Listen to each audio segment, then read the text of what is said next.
नमस्कार, आप देख रहे हैं के न्यूज नेशनल। मैं हूं आपके साथ मानसी। समाचार शुरू करने से पहले एक नजर हेडलाइंस पर।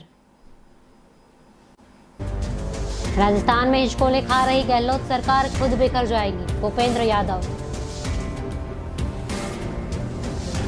भाजपा विधायक मदन दिलावर बोल, कांग्रेस तालिबानी सोच की पार्टी।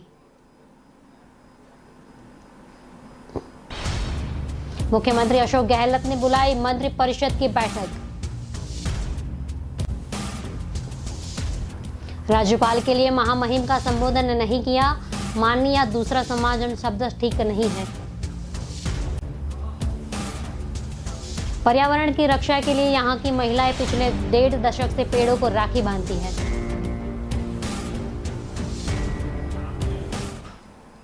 केंद्रीय श्रम, रोजगार तथा वन व पर्यावरण मंत्री भूपेंद्र यादव ने अजमेर में संपन्न अपनी 6 दिवसीय यात्रा के अंतिम दिन पर प्रेस वार्ता में कहा कि प्रदेश में हिचकोले खा रही गहलोत सरकार की विदाई तय है। साल 2023 के विधानसभा चुनाव में असंतोष उनके अपनों के बीच पनप रहे षड्यंत्रों तथा परस्पर शक करने के कारण बिखर जाएगी। यादव ने दावे के साथ कहा कि अगली सरकार भाजपा की होगी। हम पूर्ण बहुमत वाली सरकार सहजता से बनाएंगे। केंद्रीय मंत्री ने संसद में विपक्ष के रवैये को दुर्भाग्यपूर्ण बताते हुए कहा कि उसके संसद में नए मंत्रियों का परिचय भी नहीं होने देने पर प्रधानमंत्री नरेंद्र मोदी ने यात्रा निकालने का मार्ग सुझाया। यादव ने मोदी द्वारा निर्देशित जन आशीर्वाद यात्रा को सफल करार देते हुए कहा कि उनकी 420 किलोमीटर को अजमेर से राजस्थान की यात्रा बेहद सफल और अभूतपूर्व जन समर्थन वाली रही है। यादव ने कांग्रेस द्वारा इस यात्रा को धोखा यात्रा बताने पर पलटवार करते हुए कहा कि प्रदेश में जनता त्रस्त है, लेकिन सरकार कभी होटलों में या फिर सीएम हाउस में कैद रहती है। सीएम गहलोत और अपने बंगले से बाहर नहीं निकलते और भीतर बैठकर केंद्र पर आरोप लगाते हैं। ये उनकी कुंठा को दर्शाता है। इस यात्रा में मिली जनता पर अपार समर्थन के बाद एक जाहिर है कि अब गहलोत सरकार का पतन निश्चित है। उन्होंने कहा कि संसद में विपक्ष ने जो रवैया अपनाया वह दुर्भाग्यपूर्ण था। सदन नहीं चलने देना, उसे बाधित करना सबसे ज्यादा दुखद है। राजस्थान के भाजपा विधायक मदन दिलावर ने कांग्रेस को तालिबानी सोच वाली पार्टी बताया है। तो दिलावर ने कहा कि राज्य की कांग्रेस सरकार मेवात इलाके को मिनी पाकिस्तान बनाने का षड्यंत्र कर रहे हैं। उन्होंने कहा कि कांग्रेस सरकार का ध्येय जहां हिंदू रहते हैं वहां विकास नहीं, वृक्ष क्षेत्र में 84 कोष की परिक्रमा मार्ग और आसपास के विकास के लिए बज विकास बोर्ड बनाने का स्थान 1927 में मेवात विकास बोर्ड बना दिया। मेवात इलाकों में हिंदुओं का मारा जा रहा है, हिंदुओं के मंदिर तोड़े जा रहे हैं। मेवात के मंडावा गांव में शिव मंदिर को तोड़कर मस्जिद बनाई गई।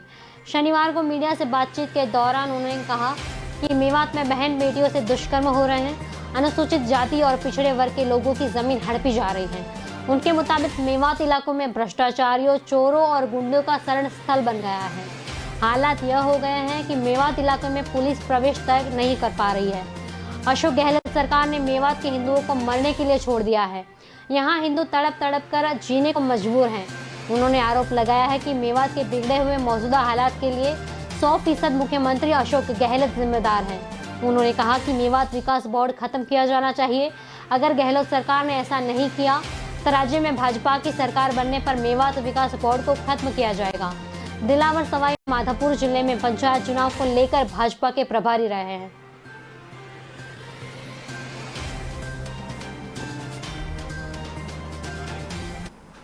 मुख्यमंत्री अशोक गहलोत ने आज दोपहर 12:30 से मंत्रिपरिषद की बैठक बुलाई है। बैठक में राजस्थान के पूर्व राज्यपाल कल्याण सिंह के निधन पर शोक प्रस्ताव पारित किया जाएगा। कल्याण सिंह की अंत्येष्टि सोमवार को निर्धारित होने के कारण सोमवार को प्रोटोकॉल के मुताबिक 1 दिन का राजकीय अवकाश और 3 दिन का राजकीय शोक घोषित किया जाएगा। रक्षाबंधन का पर्व होने के कारण ज्यादातर मंत्री अपने गृह क्षेत्र में हैं। ऐसे मंत्री वीडियो कॉन्फ्रेंस के माध्यम से मंत्रिपरिषद की बैठक में जुड़ेंगे। जो मंत्री जयपुर में मौजूद हैं वो सीएमआर पहुंचकर बैठक में हिस्सा लेंगे। राजस्थान के पूर्व राज्यपाल और उत्तर प्रदेश के पूर्व मुख्यमंत्री कल्याण सिंह का 23 अगस्त को नरोरा में गंगा घाट पर अंतिम संस्कार किया जाएगा। देश के कई राजनेता, केंद्रीय मंत्री भी उनकी अंत्येष्टि में शामिल होंगे।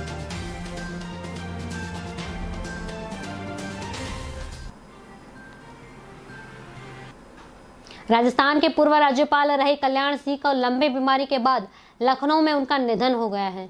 कल्याण सिंह के निधन पर राज्यपाल कलराज मिश्र, मुख्यमंत्री अशोक गहलोत, पूर्व मुख्यमंत्री वसुंधरा राजे, कांग्रेस प्रदेशाध्यक्ष गोविंद सिंह डोटासरा, बीजेपी प्रदेश अध्यक्ष सतीश पूनिया एवं नेता प्रतिपक्ष गुलाब चंद कटारिया, उपनेता प्रतिपक्ष राजेंद्र राठौड़, पूर्व डेप्यूटी सीएम सचिन पायलट सहित प्रदेश के कई नेताओं ने शोक जताया है।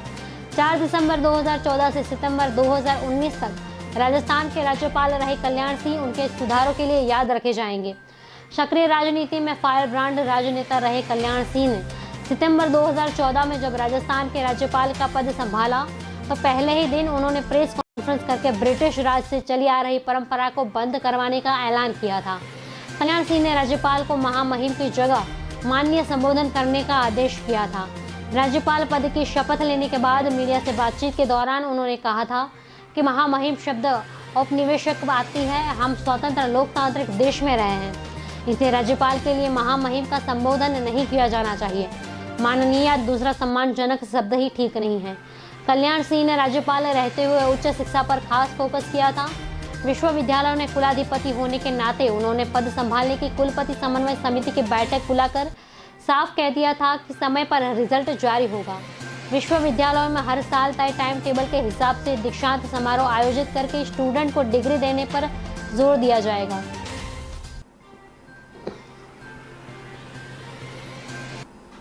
बहनों के लिए रक्षाबंधन का पर्व बेहद महत्वपूर्ण है। इस दिन सभी बहनें अपने भाइयों को राखी बांधती है, किंतु उदयपुर संभाग के राजसमंद जिले के पिपलात्री गांव की कहानी बेहद अजीब है।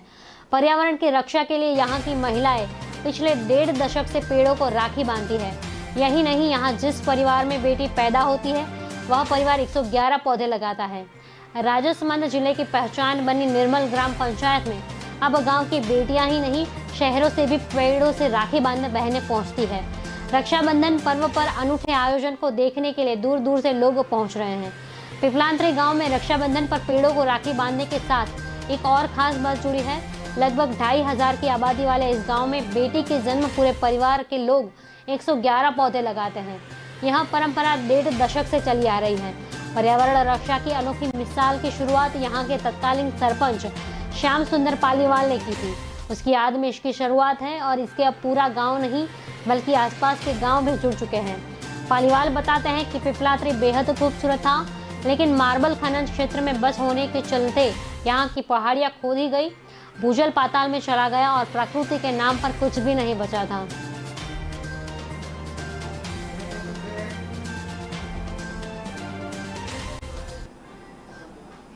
अभी लेते हैं एक छोटा सा ब्रेक। जुड़े रहिए के न्यूज के साथ।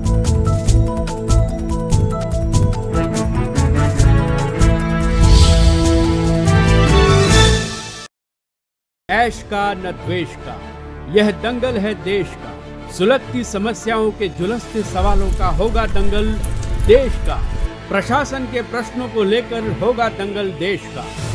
शिक्षा, स्वास्थ्य, समाज, कानून और व्यवस्था के आज क्या है हालात।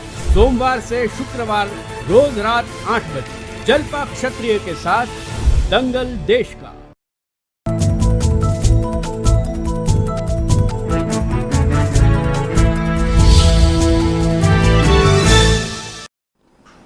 ब्रेक के बाद आपका स्वागत है। अब देखते हैं आगे की खबरें। राजस्थान में पर्यटन व्यवसाय को बढ़ावा देने के लिए लिहाज से रविवार से हेलीकॉप्टर टूरिज्म की शुरुआत होगी।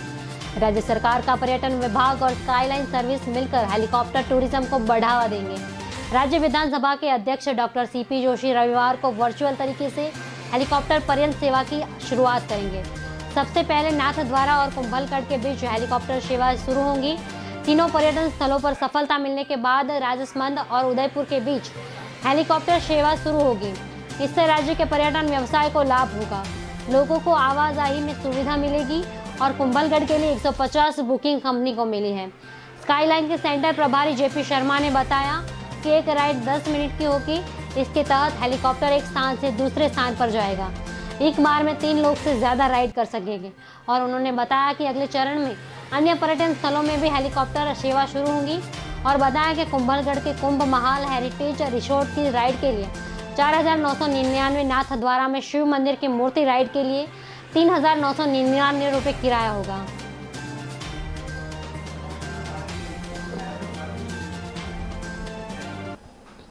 राजस्थान में अवैध बजारी माफिया में पुलिस का भी भय खत्म हो गया है।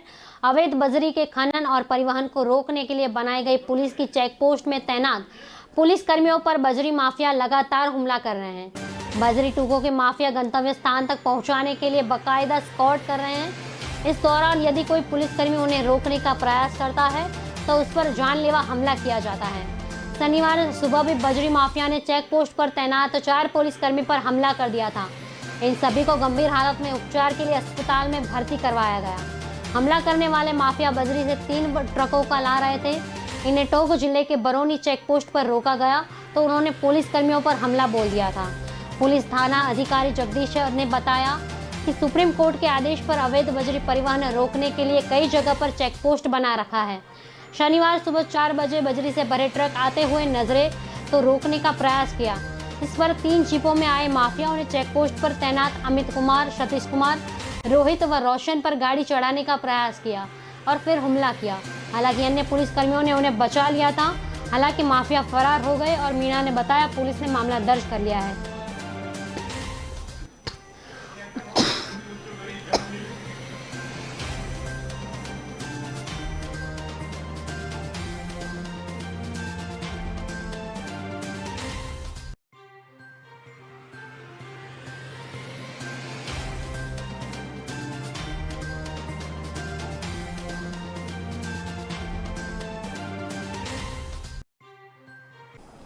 उदयपुर के बावलावाड़ा थाना इलाके में जीप ड्राइवर का अपहरण करने वाले 3 बदमाश 5 घंटे में पकड़े गए।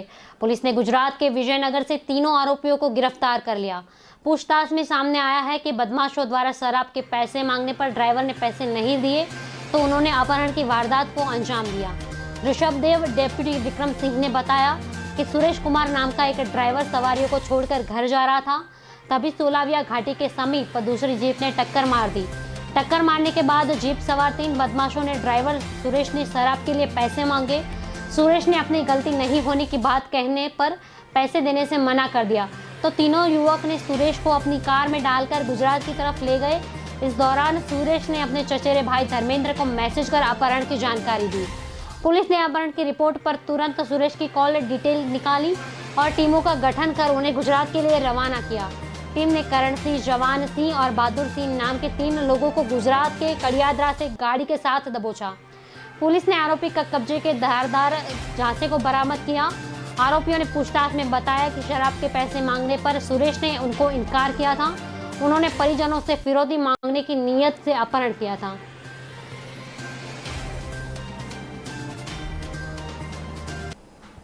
तबादलों में संशोधन का खेल, आंखों से करीब 80% दिव्यांग।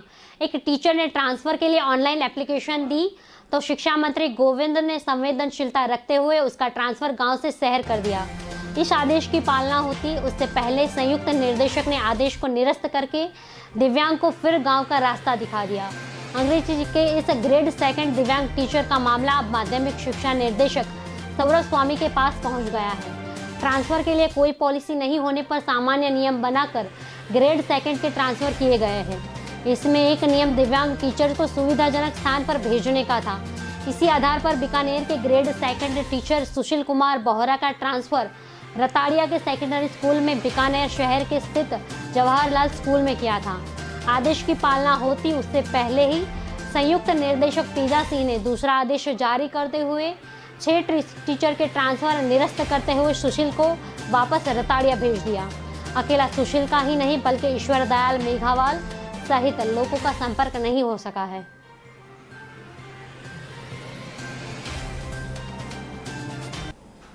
पुष्कर के ब्रह्म घाट के पास स्थित एक कंगन स्टोर में रविवार तड़के के 4 बजे अचानक आग लग गई। पड़ोसियों ने धुआं उठते देखा तो दुकान मालिक, पुलिस व नगर पालिका को सूचना दी गई। पुलिस व दुकान मालिक पहुंच गए, लेकिन रास्ते में हो रही अस्थायी अतिक्रमण के कारण दमकल मौके पर नहीं पहुंच पाई। ऐसे में वहां मौजूद लोगों ने आग पर काबू पाया। आग लगने का कारण बिजली का शॉर्ट सर्किट और आग से करीब 10 लाख का नुकसान बताया जा रहा है। प्रत्यक्षदर्शियों के अनुसार बड़ा गणेश मंदिर के सटी और ब्रह्म घाट के पास पंडित कंगन स्टोर में रविवार सुबह करीब 4 बजे अचानक धुआं उठा देख लोगों की भीड़ जमा हो गई थी। सूचना मिलने पर दुकानदार व पुलिस भी पहुंच गई थी। लोगों ने देखा कि बिजली के वायरिंग में हुई शॉर्ट सर्किट से आग लगी। बाद में लोगों ने आग बुझने के लिए प्रयास शुरू किया। दरअसल दमकल की सूचना भी मिली थी। अतिक्रमण कर लगाए पदों के कारण ऐसा हुआ। बाद में काफी मशक्कत कर लोगों ने आग पर काबू पा लिया था।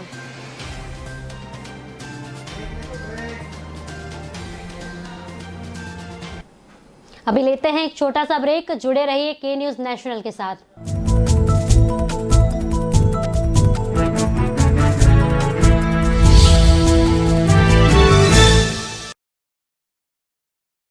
परिंदा उड़ चला, अंदाज अपना मन चला, खुद की तो सुन ले, जी भर के जी ले, रुकना ना तू अब ठहर। Lyra, anytime, anywhere. Lyra, everybody loves to wear. Lyra, anytime, anywhere. પ્રજાના પ્રાણ પ્રશ્નોને વાચા આપે છે કે ન્યૂઝ। વાત ગામડાની હોય કે ખેડૂતના ખેતરની, કૃષિ બજારની હોય કે મોંઘવારીના મારની, મહિલાની મૂંઝવણ હોય કે નાના વેપારીના મનની ગૂંચવણ, વિદ્યાર્થીની વાત, પ્રજાને મૂંઝવતી તમામ વાત એટલે જનતાની વાત। ઉઠાવો ફોન અને ડાયલ કરો। કે ન્યૂઝ રજૂ કરશે જનતાની વાત જનતાના મુખે। દર રવિવારે સાંજે 7:30 થી 9:30 મેરેથોન માહિતી રજૂ કરતો ફોન ઇન કાર્યક્રમ જનતાની વાત।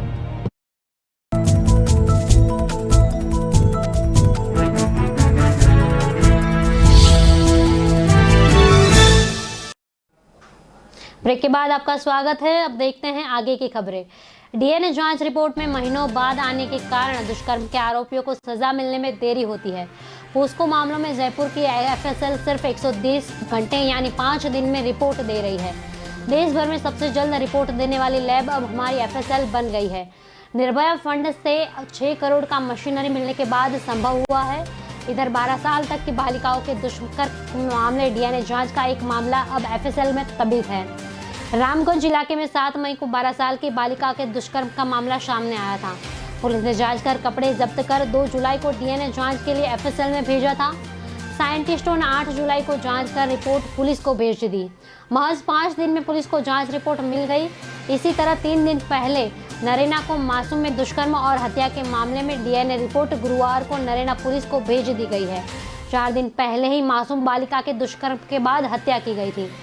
प्रदेश में पोक्सो के 57 कोर्ट है। डीएनए रिपोर्ट के आधार पर ही पुलिस की जांच और सजा का आधार टिका रहता है। ऐसे में कई बार आरोपी पक्ष को डीएनए रिपोर्ट के अभाव से लाभ मिल जाता है। इसी के चलते एफएसएल से ज्यादा डीएनए रिपोर्ट मिलने के कोर्ट में चालान के साथ डीएनए रिपोर्ट पेश करती है तो इसका आरोपी पक्ष को फायदा नहीं मिल पाता, क्योंकि इस तरह मामलों को डीएनए रिपोर्ट ही सबसे अहम साक्ष्य होती है।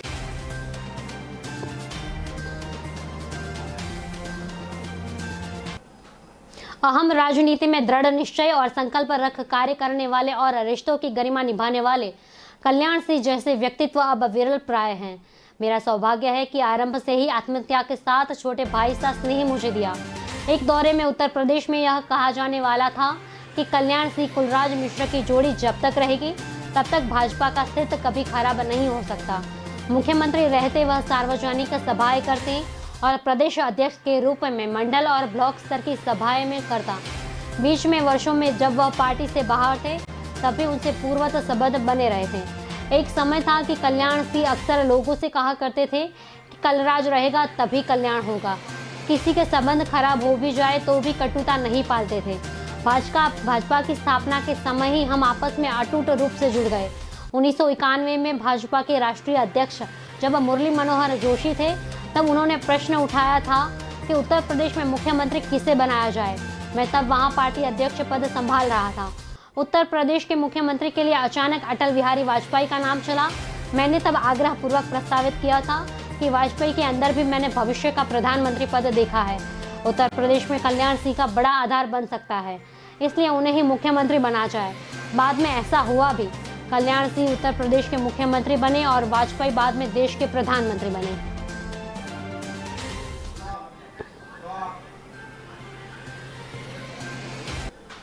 बीजेपी की जन आशीर्वाद यात्रा में केंद्रीय श्रम व पर्यावरण मंत्री व पार्टी के राष्ट्रीय महामंत्री भूपेंद्र यादव ने अजमेर में बयान दिया कि राजस्थान टीम बीजेपी प्रदेशाध्यक्ष सतीश पूनिया टीम के नेतृत्व में ही कमल खिलाएगी। राजस्थान में सियासी गर्मी बढ़ा दी है। अब सवाल उठ रहा है कि क्या चुनाव से 2.5 साल पहले ही भूपेंद्र यादव ने राजस्थान में नेतृत्व को लेकर संकेत दे दिए हैं या सिर्फ उनकी निजी राय है। नेतृत्व को लेकर उनके बयान पर हलचल इसलिए भी बढ़ गई है क्योंकि बतौर प्रदेश अध्यक्ष सतीश पूनिया का कार्यकाल दिसंबर 2022 में खत्म हो रहा है। ऐसे में उन्हें कंटिन्यू करके पार्टी चुनाव लड़ेगी या कोई नया नेतृत्व करता आएगा। यादव ने यह बात जनता और मीडिया की बातचीत सभा में की। उधर प्रदेश प्रभारी अरुण सिंह लगातार कह चुके हैं कि सिर्फ पीएम मोदी के नेतृत्व में या चेहरे पर राजस्थान में चुनाव लड़ा जाएगा। चूंकि चुनाव अभी दूर है, ऐसे में पार्टियों को लगेगा कि राजस्थान में चेहरा घोषित करने की जरूरत है तो फैसला लेंगी। ऐसे में वह पार्टी के राष्ट्रीय महामंत्री का बयान कुछ उलट सा है। यादव के इस बयान के मायने प्रदेश अध्यक्ष को मजबूती देने से लेकर विधानसभा चुनाव में टिकटों की दौड़ से जोड़कर देखा जा सकता है और चर्चा हो रही है कि पूनिया को अपनी ही पार्टी में विधायक और पूर्व विधायक की नाराजगी और विरोध का सामना करना पड़ सकता है।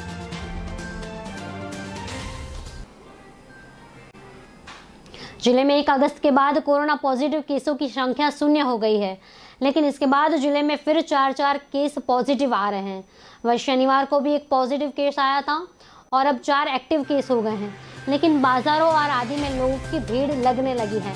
लोगों ने सोशल डिस्टेंसिंग व मास्क लगाना भी बंद कर दिया है।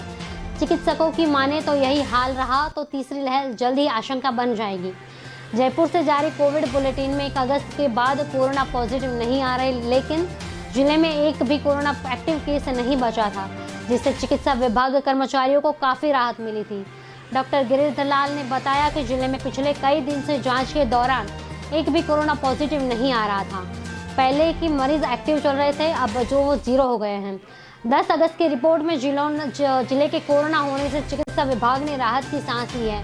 अस्पताल के कोविड जोन में एक भी मरीज नहीं था। जो मरीज थे वे ठीक होकर डिस्चार्ज हो गए हैं। इसके चलते कोविड वार्ड में चिकित्सा कर्मियों को काफ़ी राहत मिली है। कोरोना के 4-5 पॉजिटिव केस आए हैं, तो चलते चिकित्सा विभाग को फिर चिंता में डाल दिया गया है।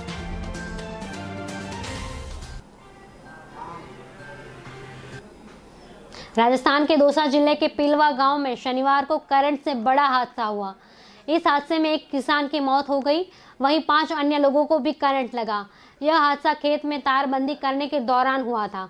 लक्ष्मण राजपूत नामक किसान की करंट की मौत पर ग्रामीणों में आक्रोश व्याप्त हो गया है। ग्रामीण शव को दौसा जिला अस्पताल से लेकर हबीबवाला जीएस पर पहुंचे, वहां शव रखकर जमकर प्रदर्शन किया। इस दौरान ग्रामीणों ने शव को जेसीएस के मुख्य गेट पर रख दिया। बिजली निगम के खिलाफ जमकर नारेबाजी की और ग्रामीणों के विरोध प्रदर्शन की सूचना पर सैथल थाना पुलिस मौके पर पहुंची। साथ ही बिजली निगम के अधिकारी और दौसा डीएस दीपक शर्मा की मौके पर पहुंचे। ग्रामीणों को समझाइश की। इस दौरान ग्रामीणों का कहना था कि किसान लक्ष्मण राजपूत की आर्थिक स्थिति दयनीय है, ऐसे में किसान के परिवार को आर्थिक मुआवजा दिया जाए। 10 लाख रुपए के आर्थिक मुआवजे की मांग को लेकर ये ग्रामीण एसएमएस की गेट पर प्रदर्शन करते हुए नजर आए।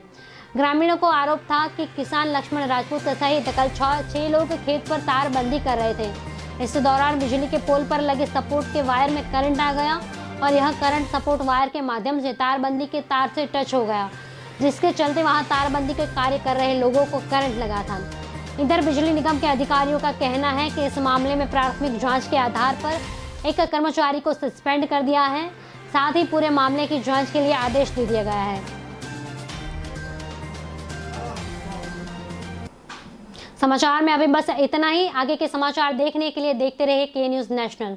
नमस्कार।